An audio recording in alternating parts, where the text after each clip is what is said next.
Y el mensaje que traigo para ustedes el día de hoy en la palabra de Dios es cómo fomentar la unidad.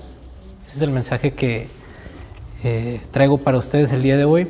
Cómo fomentar la unidad.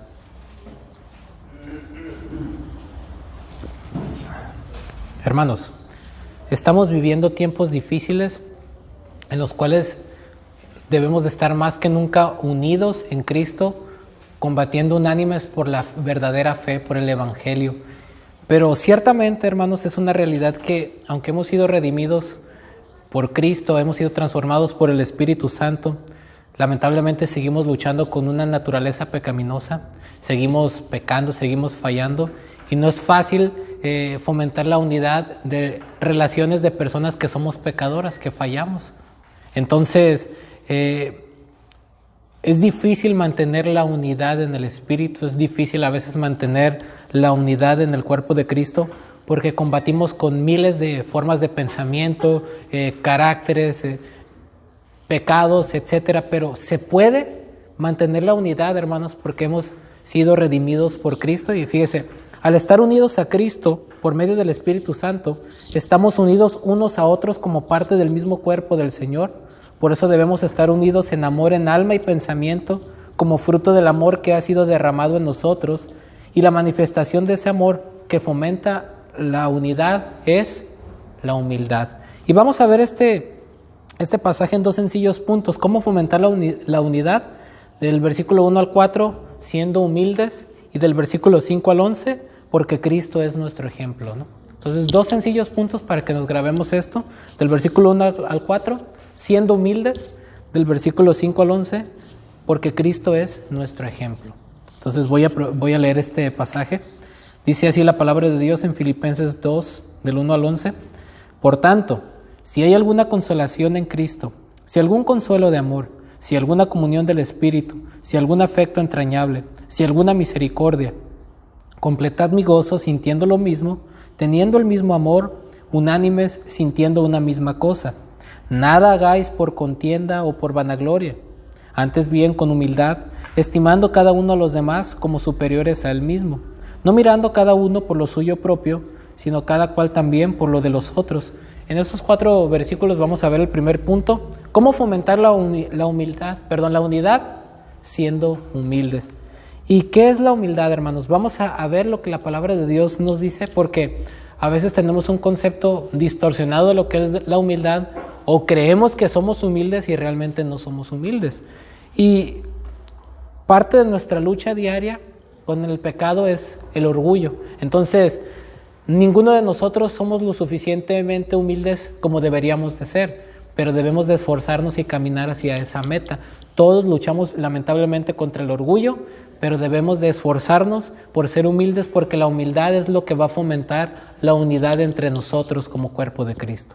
Así que Pablo está diciendo aquí, en el contexto del capítulo 1 del versículo 29, dice: porque a vosotros os es concedido a causa de Cristo no solo que creáis en Él, sino también que padezcáis por Él, teniendo el mismo conflicto que habéis visto en mí y ahora oís que hay en mí. Recordemos que esta es una de las cartas que fueron escritas desde la prisión por el apóstol Pablo.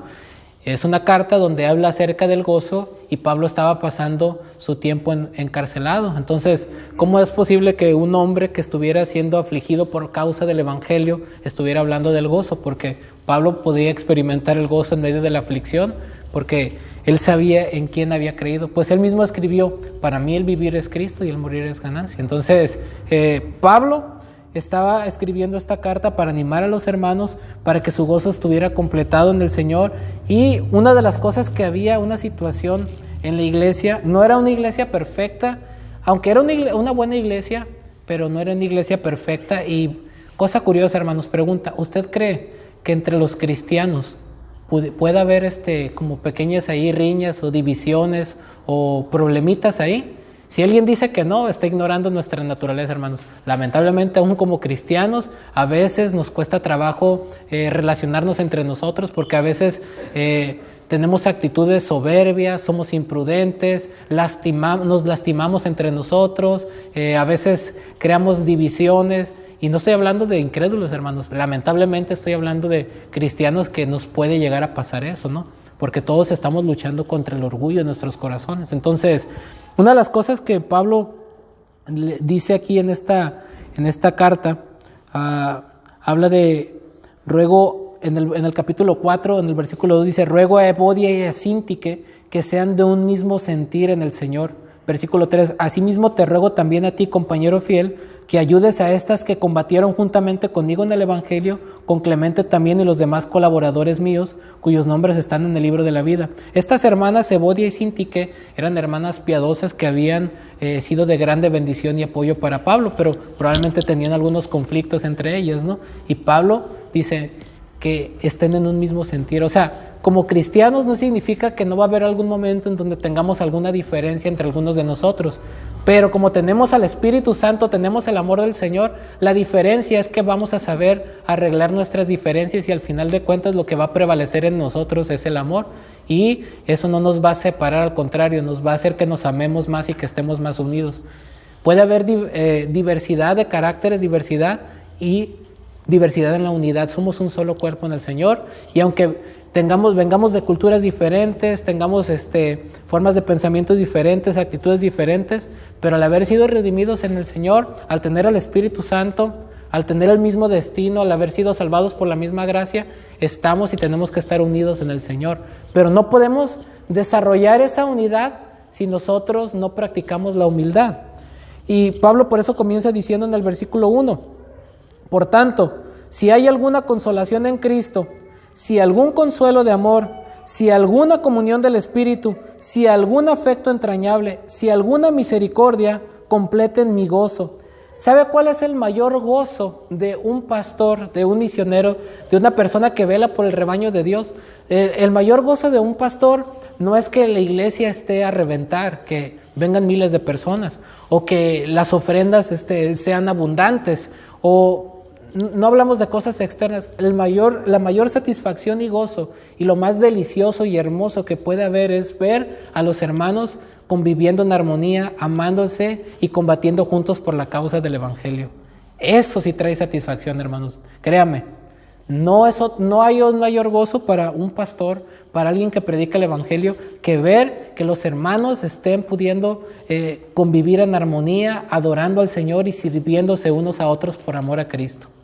Eso es lo más precioso, es lo que más anhelamos en nuestra iglesia. No solamente anhelamos que seamos una iglesia bíblica con sana doctrina, sino que podamos tener un balance, que seamos una iglesia con sana doctrina, con un celo por la verdad, que defendamos la verdad, pero que al mismo tiempo seamos fervientes en el amor.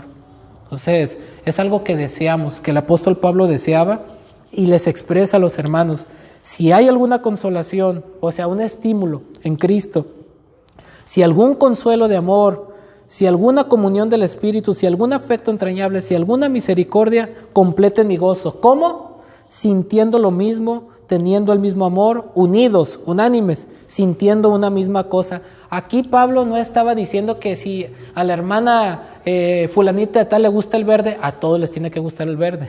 No se refiere a ese tipo de unidad de pensamiento. A algunos les gusta un diferente comida, diferente color, tenemos diferentes gustos, todos somos diferentes, pero estamos hablando en cuanto a las cosas que nos unen en el Señor, la doctrina, el Evangelio, las doctrinas preciosas que hemos recibido, el sacrificio expiatorio de nuestro Señor Jesucristo, el amor y el respeto por la autoridad de la Biblia, las verdades reveladas en las Escrituras, el amor por el pueblo de Dios, el amor por Cristo, el amor por los perdidos, es algo que todos debemos de tener en común. ¿Me explico? Somos diferentes, pero en las diferencias debe de haber unidad, un mismo pensamiento, ¿no? No queremos retratos de que todos tengamos los mismos gustos, los mismos pensamientos en todas las áreas, pero en lo esencial debemos de pensar lo mismo. No puede haber unidad si todos estamos peleados o si todos estamos enemistados pensando diferentes cosas en cuanto a cómo debería de ser la doctrina, cómo deberían ser las cosas. No puede haber unidad si no hay un acuerdo mutuo de decir, bueno, todos estamos aquí con el mismo propósito. Venimos a glorificar y a honrar el nombre de nuestro Señor Jesucristo, las autoridades que Dios nos ha puesto aquí en la iglesia, que son los ancianos, son puestos para nuestro bien, son guiados por Cristo para nuestras propias almas. No son perfectos. Los hermanos que dan clases, las hermanas que dirigen, los hermanos que cantan o las hermanas que cantan o que hacen esto no son perfectos, nadie somos perfectos, pero todos estamos con un mismo propósito: contribuir para la edificación del cuerpo de Cristo, no para nuestro propio beneficio.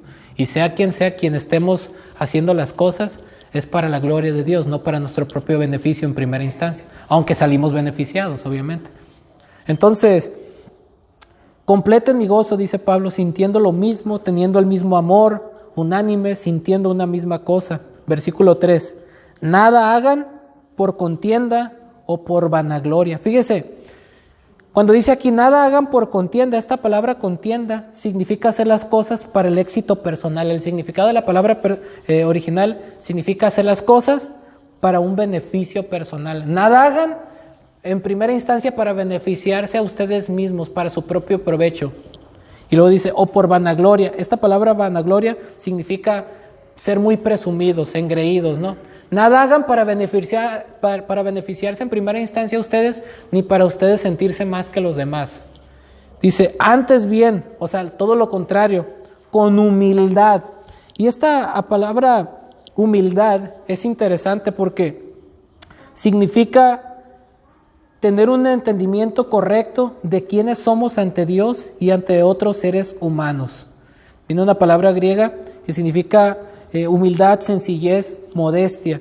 Y de hecho la palabra que nosotros conocemos en nuestro castellano como humildad viene de una palabra latina, humilitas, que a su vez viene de una raíz, humus, que es de la tierra. Es decir, reconocer nuestra posición, nuestra naturaleza. Somos seres de la tierra, somos personas limitadas. Y hablando en el sentido bíblico, es tener un entendimiento correcto de quiénes somos ante la majestad de Dios y ante otros seres humanos que portan la dignidad de Dios por ser seres hechos a la imagen y semejanza de Dios, hablando de los seres humanos en general, y más todavía de todos aquellos por quienes Cristo ha derramado su preciosa sangre, que son un especial tesoro para nuestro Dios, todos los creyentes, todos aquellos que han sido salvados por la gracia de Dios, por la fe en nuestro Señor Jesucristo, son de grande valor porque son personas redimidas por Dios. Si todos los seres humanos, aun los que no son cristianos, portan una dignidad especial por ser seres hechos a imagen y semejanza de Dios,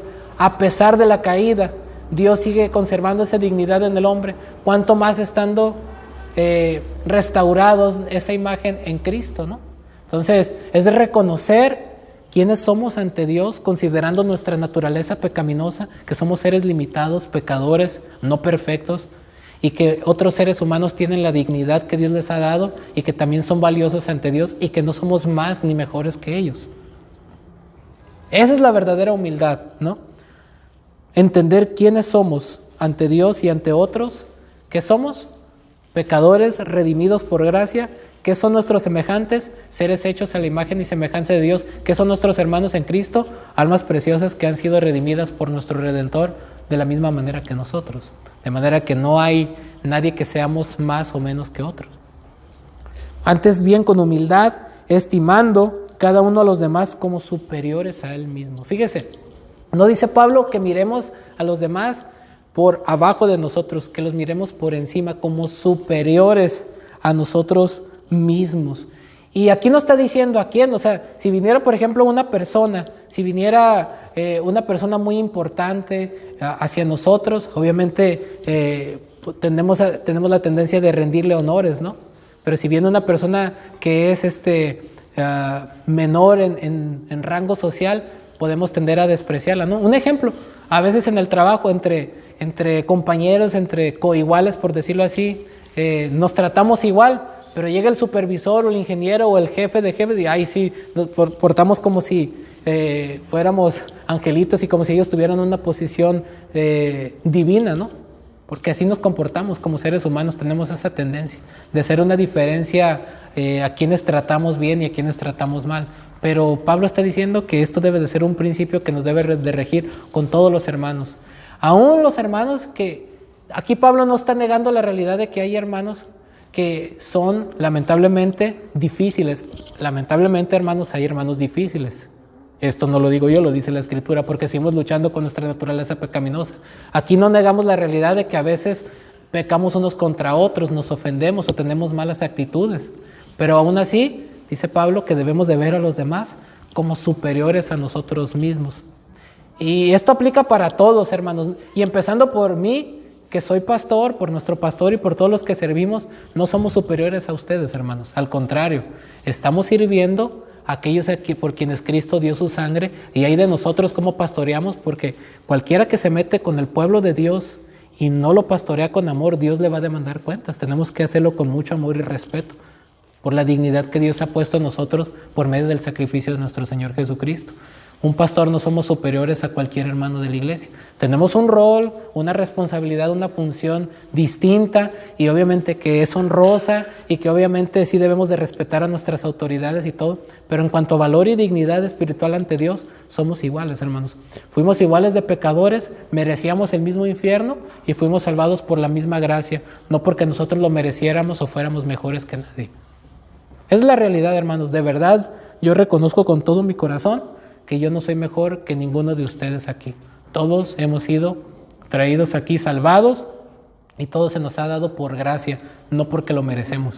Lo reconozco con todo mi corazón. Yo no merezco ser salvo, pero porque Dios quiso salvarme, por su misericordia, bendita misericordia lo soy.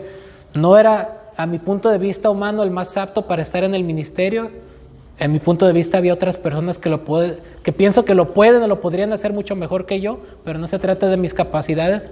Dios nos escogió para esto, a Él sea la gloria. Pero no es porque nosotros seamos mejores que nadie, es simplemente porque Dios así lo quiso. Él tiene un plan, un diseño, y reconocemos el valor y la dignidad de cada uno de nosotros, y debemos de estimarnos como superiores, no como inferiores. Dice, no mirando cada uno por lo suyo propio, sino cada cual también por lo de los otros.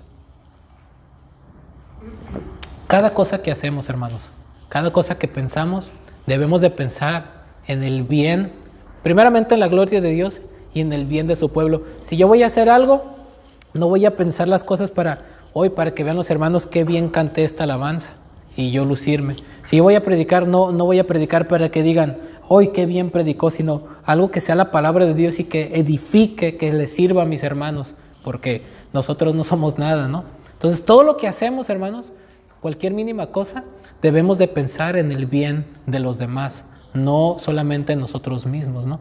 Los dones que el Señor nos ha dado, no nos los ha dado para nosotros mismos, nos ha dado para servir al cuerpo de Cristo. Todas las capacidades que tenemos, todas las bendiciones que recibimos es para que nosotros podamos ser de bendición para otros. Así que no es porque nosotros la mereciéramos. Entonces, debemos de pensar en los demás. Y pasamos al segundo punto. Al último voy a terminar con las implicaciones prácticas de esto, pero pasamos al segundo punto, de los versículos 5 al 11. Y Pablo no solamente nos dice, sean humildes para conservar la unidad en el Espíritu, en la iglesia, sino que nos da una razón, y la razón más importante por la cual debemos de ser humildes y esforzarnos por fomentar la unidad en el cuerpo de Cristo.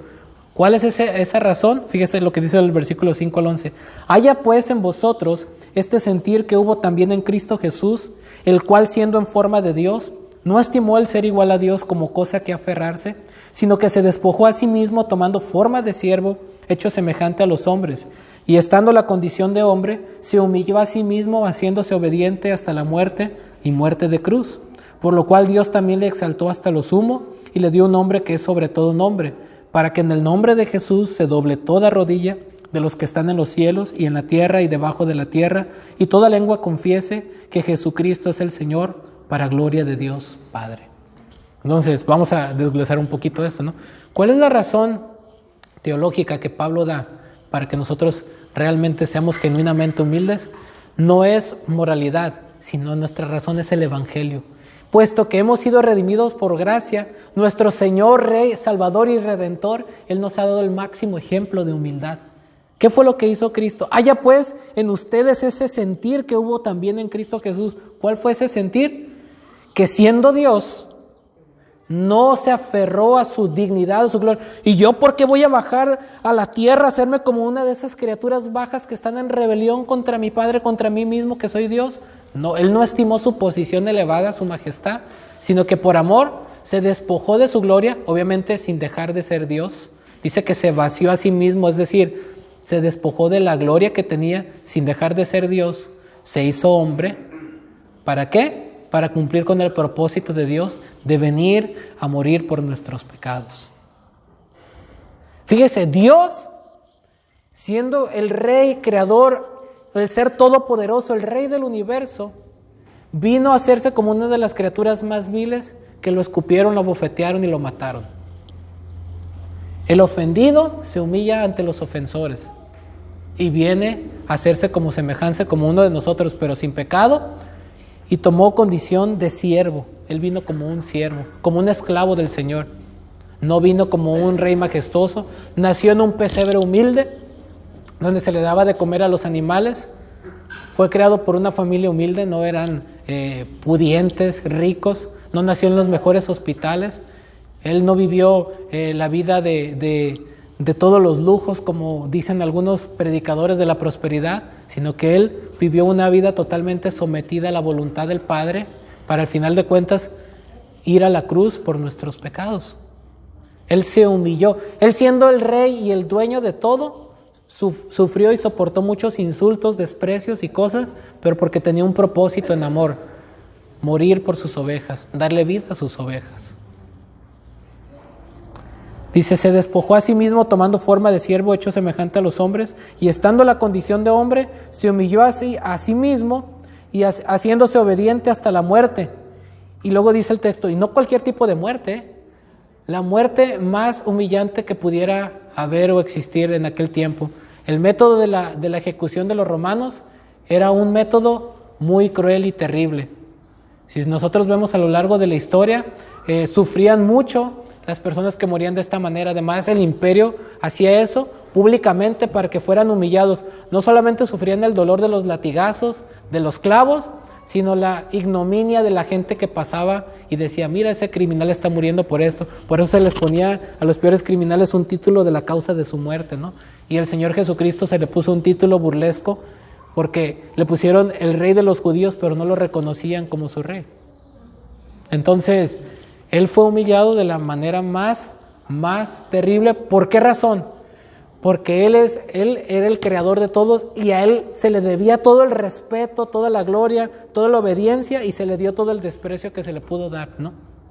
Y Él lo soportó por amor, porque tenía un plan y un propósito de esa muerte: salvarnos. Él lo soportó por amor, hermanos. Es nuestro máximo ejemplo, ¿no? Y luego, pero no termina ahí. No solo fue humillado, sino que por medio de esa suma humillación vino la suma exaltación, dice los versículos del 9 al 11. Por esa razón, o por lo cual Dios también le exaltó hasta lo sumo y le dio un nombre que es sobre todo nombre, para que en el nombre de Jesús se doble toda rodilla de los que están en los cielos y en la tierra y debajo de la tierra, y toda lengua confiese que Jesucristo es el Señor, para gloria de Dios Padre. ¿Cuál fue el nombre que es sobre todo nombre que se le dio? No, es el título de el Señor. El título del Señor es el nombre que es sobre todo nombre, porque implica la soberanía de Dios.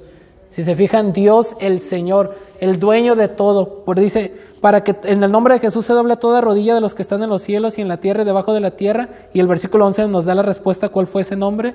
Y toda lengua confiese que Jesucristo es, ¿quién?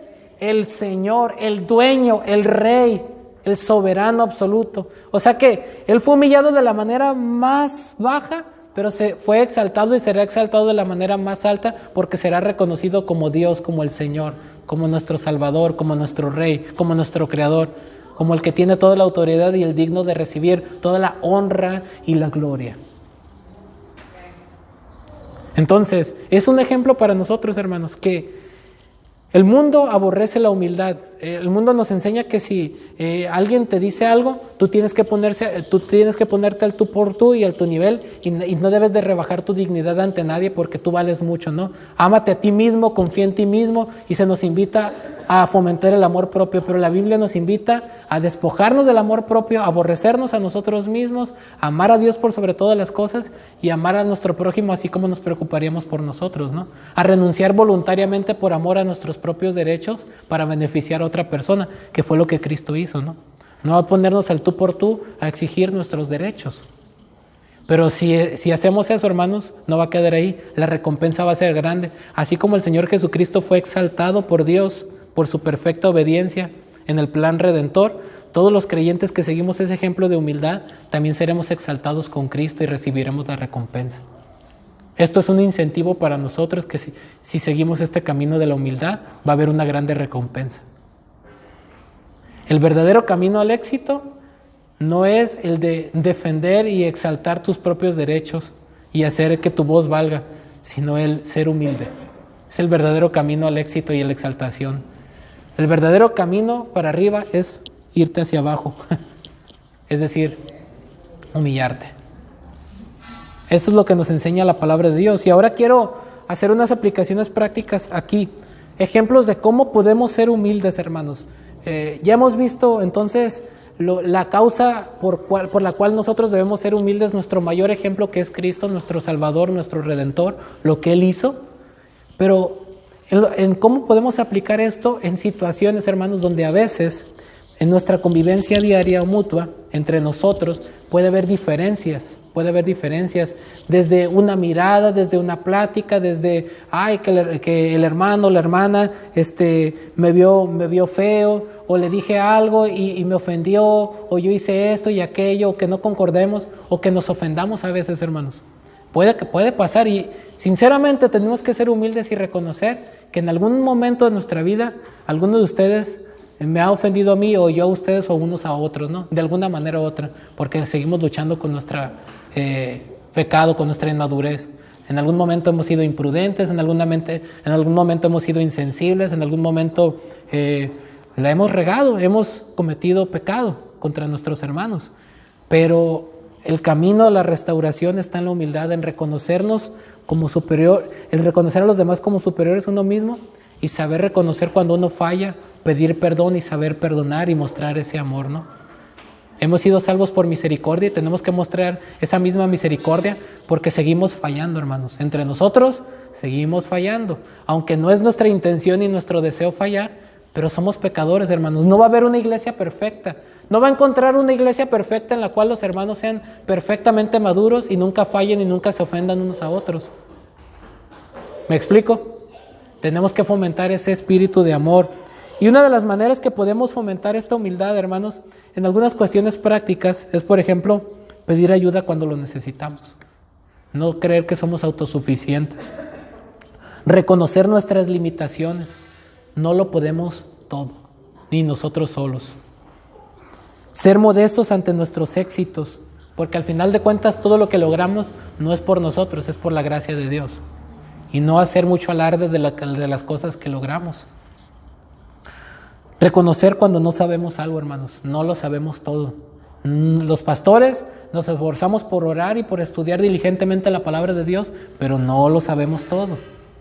No lo sabemos todo, hermanos. Yo reconozco que sigo aprendiendo, ¿no? Soy un alumno entre alumnos. No lo sé todo. Me esfuerzo, quiero conocer la voluntad de Dios, oro y estudio la Escritura, pero aún así reconozco que no lo sé todo. No lo sabemos todo. Estar dispuestos a aprender de todos, hermanos. Nunca hay que tener esa mentalidad de que, y a mí, este o esta, ¿qué me va a enseñar, no? Aún podemos aprender de las personas que están haciendo cosas malas, de cómo no conducirnos, ¿no? Pero podemos aprender de todos. Ser humildes, hermanos. Podemos aprender de todos. Reconocer el valor de los demás. Reconocer la dignidad, el valor y las cosas que Dios está haciendo en ellos y reconocerlos con humildad y gozarnos en la obra que Dios esté haciendo en los demás. En lugar de ser envidiosos o codiciosos, alegrarnos por las cosas buenas que otros puedan recibir, tanto por medio del Señor o por medio de otras personas que el Señor obre, y aún por nosotros mismos. Debemos de alegrarnos por las cosas buenas que le pasan a las personas y desear que les siga yendo mejor, no lo contrario. No ser envidiosos, no desear que eso nos pase a nosotros, sino a otros. Debemos de ser más hermanos, cuando nos quieran dar un reconocimiento, tratar de dárselo a otras personas, y cuando sea algo de asumir una responsabilidad, ahí sí con todo gusto, yo soy responsable, ¿en qué puedo ayudar? ¿No? Yo fallé, yo la regué. Pero en cuestiones de reconocimiento, de alabanza y todo eso, tenemos que ser muy cuidadosos, hermanos, y reconocer el valor de otros, compartir el crédito con otros, no llevarnos todo el crédito nosotros mismos de las cosas que hacemos. Y yo aquí tengo que reconocer algo muy importante, hermanos. La iglesia somos todos. Los pastores somos puestos para guiar al rebaño, pero los pastores no somos la iglesia, todos somos la iglesia, somos parte de la iglesia. Y si no fuera por las oraciones de ustedes, por el apoyo de cada uno de los hermanos, algunos tienen ministerios invisibles, otros tienen ministerios visibles, pero todos contribuimos al crecimiento del cuerpo de Cristo. Esta iglesia está creciendo espiritualmente, no gracias a la obra de los pastores, aunque influimos en esto y Dios nos usa, sino gracias a todos. Todos contribuimos, todos podemos contribuir tanto para bien como para mal. Tenemos que saber reconocer, hermanos, el esfuerzo de todos. Cada uno de los que oran por nosotros, que oran por la iglesia, sirven con un corazón humilde y amoroso por la iglesia, son de gran bendición y ayudan a la edificación de la iglesia. No solamente los que estamos aquí al frente hacemos eso, hermanos. Usted es parte de esta obra y le agradezco a Dios por la vida de cada uno de ustedes, hermanos. Amo mi iglesia. Digo mi iglesia no porque sea mía, que yo la gané para mí, sino mi iglesia en el sentido de que pertenezco a esta iglesia que es del Señor. ¿Me explico? Esta es mi iglesia porque yo pertenezco a este cuerpo local que el Señor ha salvado y amo a mis hermanos. Sé que no son perfectos, sé que ustedes no son perfectos, yo no soy perfecto, pero amo a cada uno de ustedes y estamos donde debemos de estar y Dios nos ha puesto donde debemos de estar para servirnos unos a otros, hermanos. Y con las luchas, con las batallas que tenemos, pero aquí nos tiene el Señor, hermanos. El Señor nos colocó en el lugar donde debemos estar, con las personas que debemos de estar, y por eso debemos de amar a las personas que tenemos al frente, que el Señor nos ha puesto para que amemos. Seamos como seamos. Amén. Gracias a Dios por la vida de cada uno de ustedes, hermanos. Reconozco que es gracias al esfuerzo de todos que esta iglesia está creciendo, ¿no? Al esfuerzo en las oraciones, en la predicación del evangelio, en la obediencia, en muchas cosas, ¿no? De todos. Las cosas las hacemos todos juntos, no uno solo. Gracias a Dios por ello. Comparte el crédito, no se quede usted, no haga cosas y se las atribuya a usted a su inteligencia, a su capacidad. Siempre vea que otros también están aportando y déle el crédito a ellos. No se quiera quedar con el crédito usted. Sea agradecido. Ahí seamos agradecidos, hermanos, porque todo lo que tenemos es gracias a la misericordia de Dios. Él es la causa de toda dádiva, de todo don perfecto desciende de lo alto. Dios es la fuente de todo bien y por